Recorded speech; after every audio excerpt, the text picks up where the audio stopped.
Hi everyone, I'm Alan, this is Karen, Val and Brian, and we are Team Cloverfield Lofts. Hope you enjoy the video. Hello. Hello there. Welcome! Right then folks, just a little update on the weekend. So 7:34, we had 29 on the night. Last one come a little bit late, but I mean, as you can see from the video of the arrivals, they were all coming back out the north, so they all went over. Every one of them went over. Or just depends how far they went over, because at the minute we're 5 missing. We had nothing back on Sunday. We've had nothing back this morning, Monday. Just hope that they work their way back eventually. Hope we haven't gone too far. Or if someone gets them in, they report them. Don't seem to get any birds reported nowadays. You know, you stamp the birds up, you put telephone rings on. You know, you've got the ability to report them through the RPRA. We just don't seem to get anything reported nowadays. We've had a couple come back that have definitely been in somewhere throughout the year. You know, where someone's looked after them and then let them go when they think they're ready. But yeah, it's weird. Years ago you'd get pigeons reported all the time, whether it's just the way everyone's gone, that I don't know. But hopefully the 5 work their way back in this week. Anything that comes back from like now to the weekend, they'll get a week off. Refuel, resync.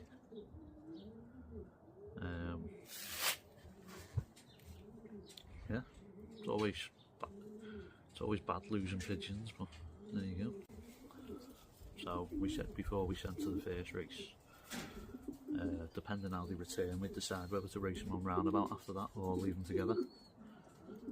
So I think we've basically decided on leaving them together as natural, and then every nice day we get during the week they're going to go for a toss 20-25 mile.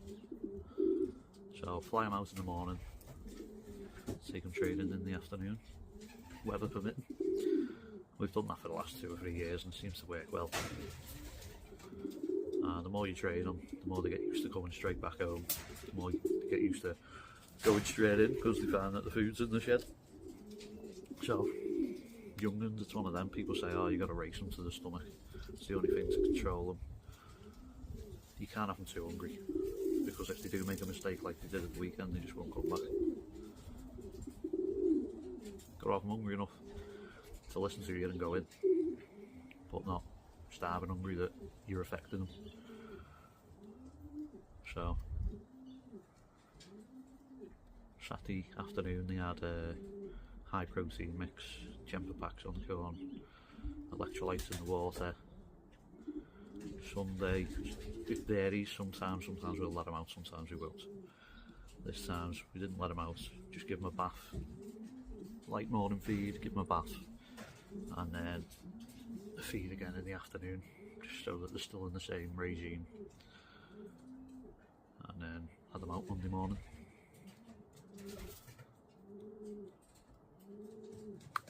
I've come down in the afternoon now, I'm just observing the birds' behaviour in the aviary and the shed and what have you, and then we'll basket them up and take them up the road. Okay guys, birds are chilling before the morning afternoon toss. Been out this morning, had a fly, just been chilling all afternoon.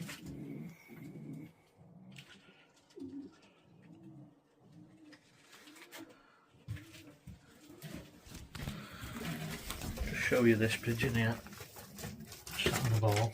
That pigeon's been missing for about 6 weeks. Just randomly turned up on Friday. And the condition he's been in, he's definitely been in someone's shed. All of a sudden he decided he wanted to come home again. Fantastic pigeon, this is one of our best bred birds as well, so we're happy he's back. We'll just see how he gets on.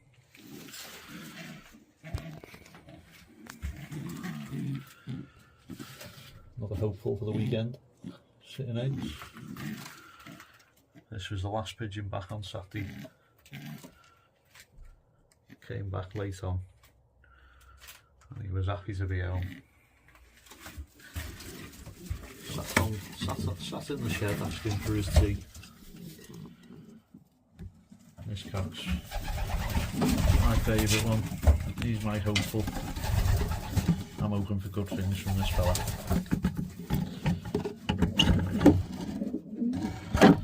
Lovely, lovely pigeon. Come on, fella. Oh, here. Nice bold head. I've got a soft spot for white ones, grizzles. Love them. This fella's a lovely, lovely pigeon.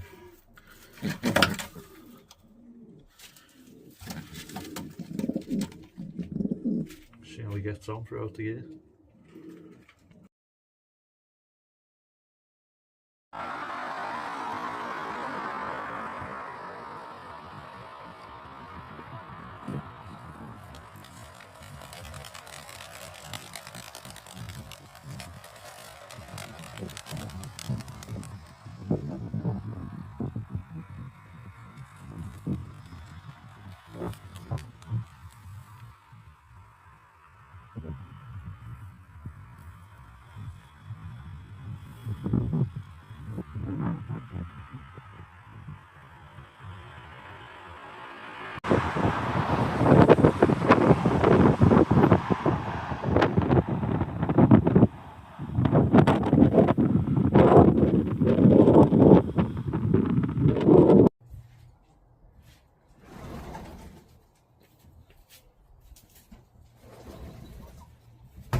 Different trapper today, guys.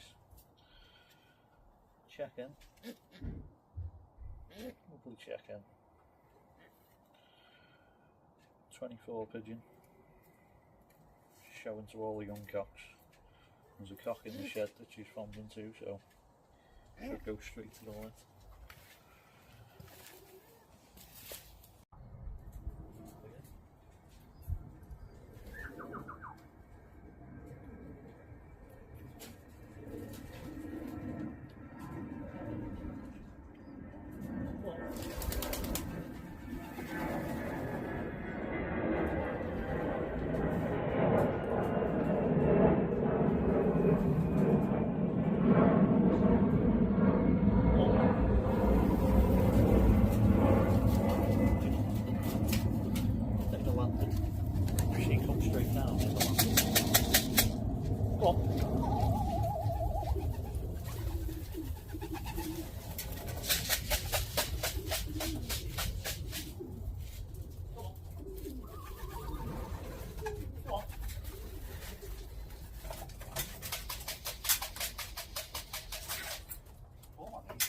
Come on. Come on.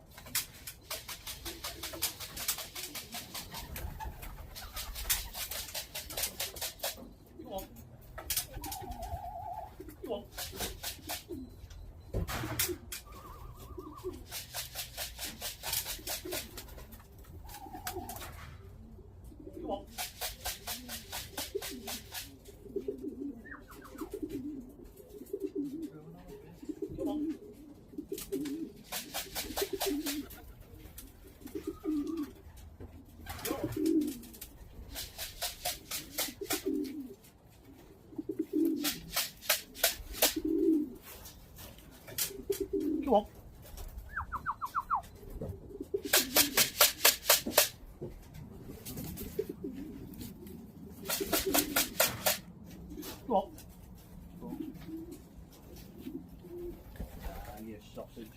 Get on the left. Yourself down there, sausage. Here, let yourself down there. Come on.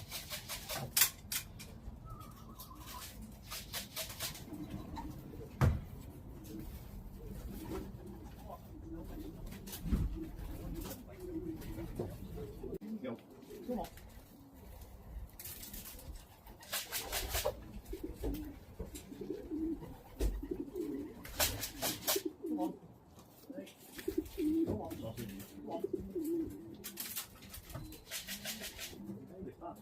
You did. Come on, mate. You're still a bit funny. Still a bit funny. I'll keep it a bit off somewhere. Right, go on, mate. Come on.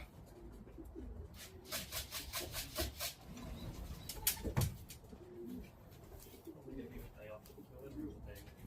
Right, how's that? Fancy that? Every other day.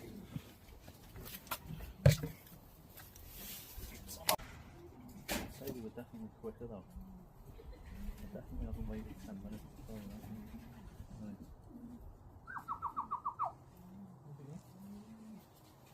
Come on, girls. Come on.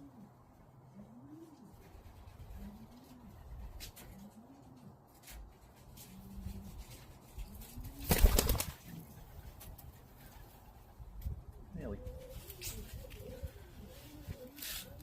Oh, we've got a pigeon, right? Every time it goes out, it lands on the house over there. It's just landed on the house. Nuts. Come on.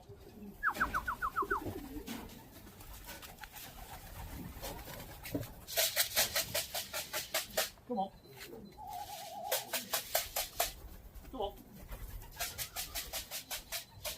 Come on, mate. Come on. Come on.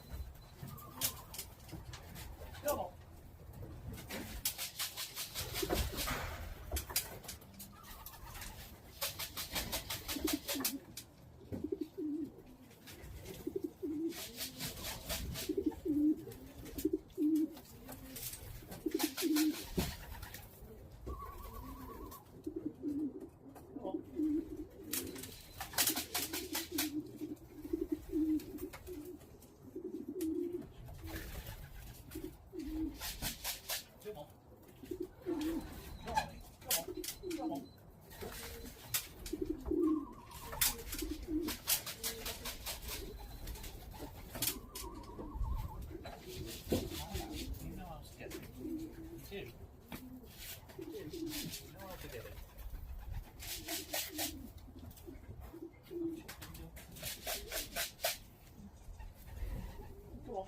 Come on, mate. Come on.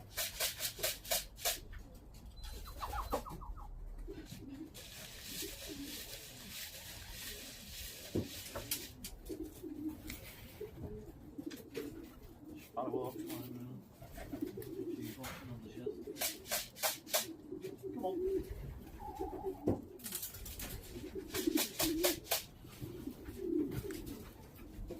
Seems to be getting the sparrow walks about every single day.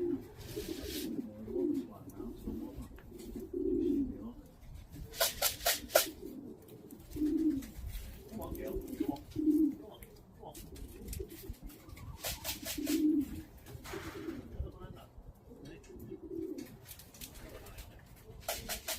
Come on.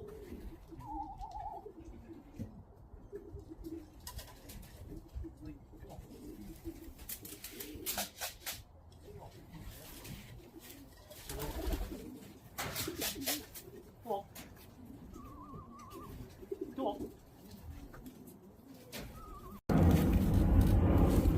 I'll let you in on a little secret, guys. So, we believe we had a cat in the garden this morning. Karen saw it walking across the fence at the back.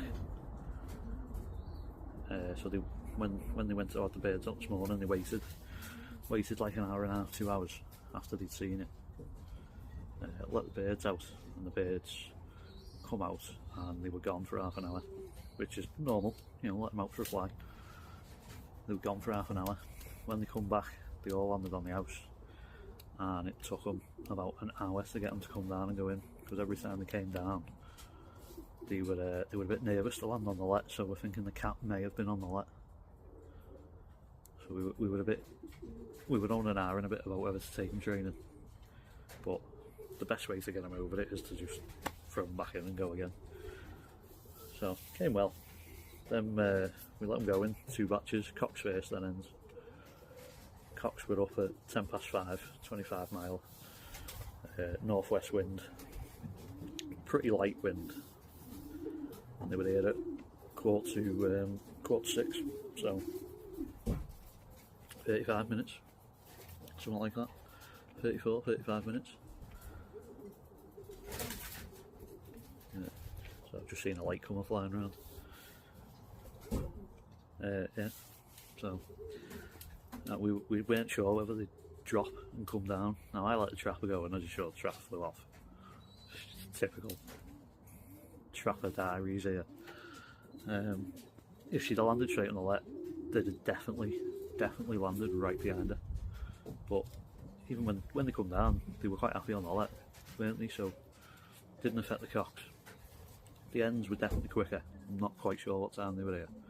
On the clock it'll tell me, because we've got the ECS on training. Now when they got here, they come back. Well, it looked like they come back up the north, but I reckon they could have come up the A41 side and then swung back in. They weren't as keen to come down and go in. But when they did come down, they looked okay. They looked like they wanted to go in, quite happy. So if anything was on the let, it hasn't affected them. But we might have to try and rethink the design of, because obviously because we've been missing a few pigeons, we've had the let open just in case they come back so they can go in. So if you've seen the video of that had the loft tour in it, showing you the young bird shed, it's got sliding doors on the front but the blanks, so if you were to close them during the day, it'd basically be like putting them on darkness again. Maybe we've got to come up with like a perspex slide or something for when they've come off the dark, so when we're not about in the garden and the shut up for the night, we could close some perspex guards so it's still light. That way if anything was in the garden or on the shed or on the aviary, they wouldn't see it. So something to think about. We put that in the cocks, we put that strawberry mealy that had the bruise on the breast. Last couple of days it's flew quite well around the house. So we thought we'll put it in. It's only 25 mile. How he comes will gauge to us how fit or how healthy or how happy he thinks he is. Now he was slightly behind the batch, but he came with another pigeon, so that might not say that he's not as fit as he could be. It might just be that they've been trained and they know that when they go past they turn around and they come back. He hasn't figured that out yet, so we'll see how he flies in the morning. If he flies okay, we'll try him again tomorrow. If he doesn't fly that well, then might give him another day off and just take it slow with him, go every other day maybe, rather than hammer him day after day like we're doing with the rest. But yeah, overall I'm happy with how they come. Happy with how they went in. Pretty sure they're all here. That last one that's just come was a hen, Shaylee hen. A few of the tosses she's been behind. Whether it's just that she hasn't got it in her head that she's got to race home or what, I don't know. She went at the weekend, she came alright, so it's all a learning curve for them. I like young guns, I like training them, I like teaching them what they're meant to be doing, teaching them to race, trying to find each individual pigeon's motivation, what's going to make them come home. So I think I've cracked it with at least one of the white ones. You'll see the white cock was the first one on the shed. I took the old ends out on Saturday night, put them 2 old ends back in today before we took them training, and basically like widowed. And he went nuts over it, so I thought if he comes over the shed he's going to drop and go in, and he was the first one down, so yeah. So I'm going to try and keep the videos going for the whole of the young bird season. We're hopefully going to toss every day on the shorter races at least, weather permitting. As we get to the longer ones we might miss out on Monday and just do a Tuesday, Wednesday and Thursday, weather permitting. Any days that we don't train on, I might just give you a little bit of a look around the shed, see how the birds are getting on, show you them flying around the house sort of thing. So thanks again for watching guys, please like and subscribe, drop comments, just say hello, let us know where you're watching from. Every interaction with the video helps the channel grow, and it's just a bit of fun. We're not doing this seriously, like it's just a bit of fun. It's so we've got like documentation, if you like, for how the birds have gone on throughout the year, rather than making notes, make videos. So, catch you in the next one. Thanks for watching, guys. Hope you enjoyed the vid. Please like, subscribe, and hit the notification bell. Leave a comment and tell me where you're watching from. See you for the next one. Over and out.